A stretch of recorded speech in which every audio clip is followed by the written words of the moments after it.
बोलो मत लो। कायिक जनन के बारे में आपको पढ़ना है, जो चैप्टर है reproduction in animals and plants के बारे में। तो उसके अंदर आपको पढ़ा रहे थे अलैंगिक जनन की विधियां। उस अलैंगिक जनन की प्रीवियस वीडियो में आपको बताए थे कि कायिक जनन की कौन कौन सी विधियां हैं, और अलैंगिक जनन की विधि में आपको कई टाइप्स पढ़ाए थे। उसमें खंडन पढ़ाए थे, मुकुलन पढ़ाए थे, रीजनरेशन, स्पोर फॉर्मेशन, ठीक है ना, फ्रेगमेंटेशन। इस सब पढ़ाने के बाद एक हेडिंग आपको पढ़ाने चलना है कायिक जनन के बारे में। तो कायिक जनन किसे कहते हैं? तो पौधों के कायिक भाग, पौधों के कायिक भाग से नए पौधों का जन्म हो जाना ही क्या कहलाता है?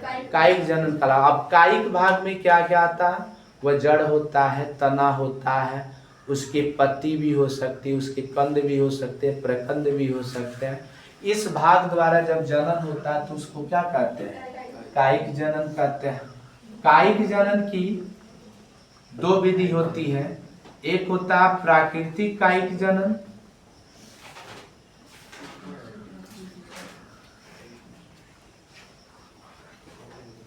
और दूसरा होता है कृत्रिम कायिक जनन।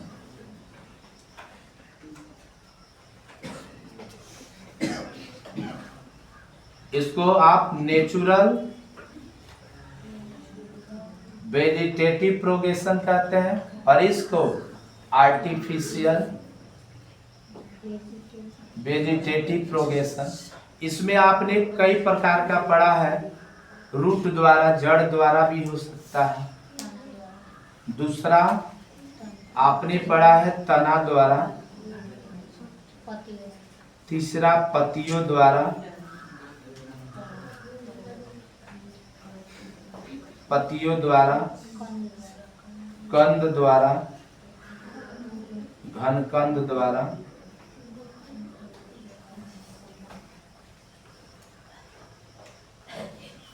ये सब प्राकृतिक विधि है।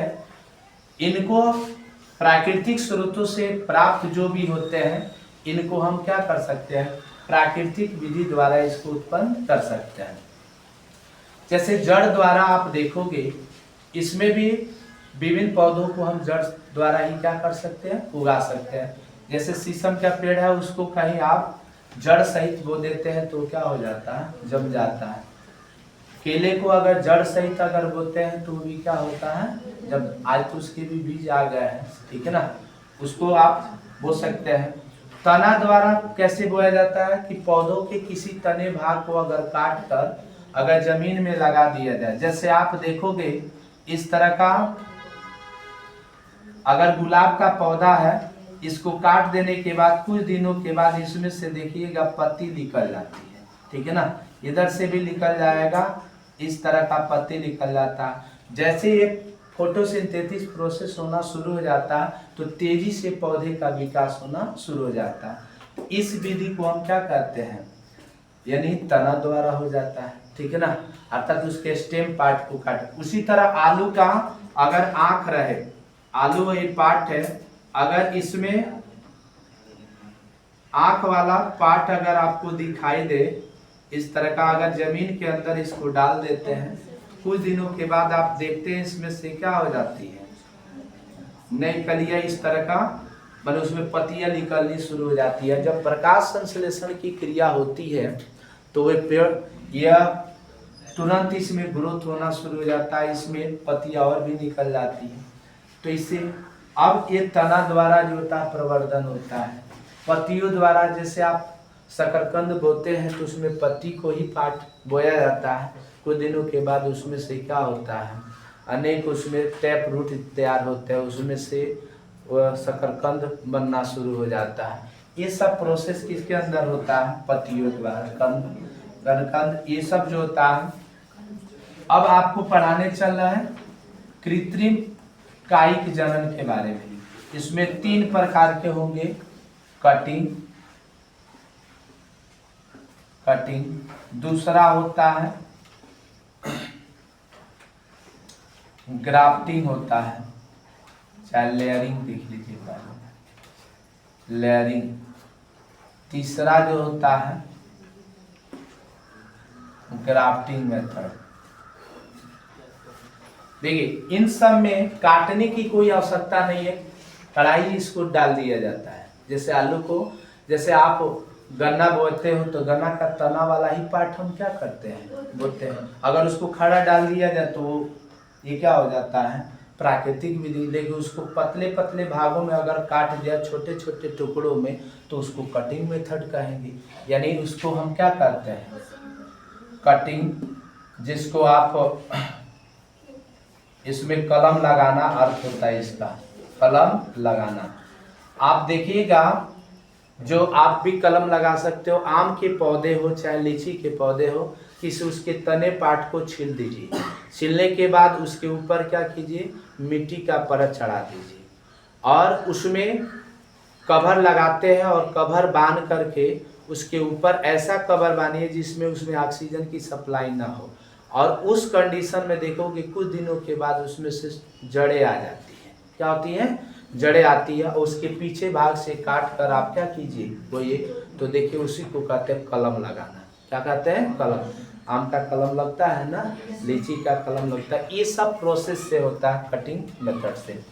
इसके द्वारा आप और भी बताए हैं, जैसे गन्ने को पतले पतले भागों में काट कर अगर बोया जाए तो उसमें से भी देखिएगा आग की वजह से क्या हो जाती है, वो जम जाती है। उसी तरह अब आप अगर आलू को पतले पतले भागों में आंख छोड़कर अगर काट कर बोते हैं तो भी एक प्रकार का कटिंग प्रोसेस होता है। अब लेयरिंग प्रोसेस के अंदर क्या होता है, अगर कोई पौधे का जड़ है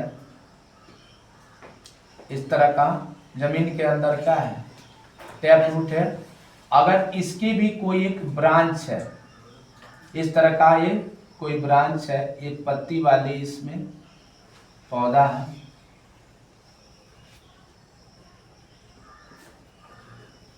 अब इस तरह का इसमें से पत्ती निकला हुआ है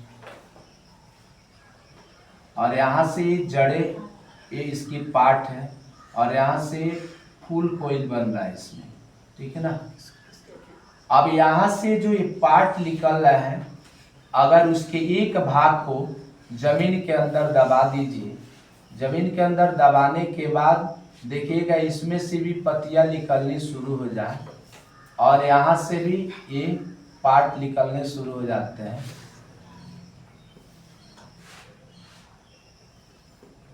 और भी पार्ट इसके अंदर बनेंगे। यहाँ पे अगर ये जड़ इसके अंदर आ जाए और यहाँ से इस पार्ट को काट दिया जाए तो देखिए नए पौधे का जन्म हो जाता है, ठीक है ना। तो इस विधि को हम कहते हैं लेयरिंग, यानी परतन लगाना कहते हैं, परतन विधि। अर्थात कह सकते हैं कि पौधे के किसी, कह सकते हो, कायिक भाग को पृथ्वी के अंदर दबा देने के बाद उसमें से जड़ें उत्पन्न हो जाती है और मूल पौधे के उस भाग से उसको काट देने पर ये नए पौधे का निर्माण हो जाए, तो इस विधि को हम क्या कहते हैं, परतन कहते हैं, ठीक है ना। हाँ, लेयरिंग कहते हैं, परतन विधि कहेंगे। ग्राफ्टिंग जिसको खूंटी लगाना कहते हैं, क्या कहते हैं, खूंटी। इसमें क्या किया जाता है, एक पौधे के कोई जड़ होता है, उस जड़ को इस तरह का एक पौधे का जड़ है और इसको उसके ऊपर भाग से काट दीजिए और काटने के बाद इसके ऊपर उसी प्रकार के पौधे को या किसी अन्य प्रकार के पौधे को ला करके अगर क्या किया जाता है, बांध दिया जाए। और बांधने के लिए इसके ऊपर क्या किया जाता है, रेशम के धागों से इसके ऊपर बांध दे और तिरछा काट कर इसीलिए बांधा जाता है कि आसानी से इसके ऊपर सटा रहे। अगर इसको फ्लैट काट दिया जाए तो आसानी से इस पर बैठेगा नहीं और वह तुरंत हवाओं के प्रभाव से वो क्या हो सकता है, गिर सकता है।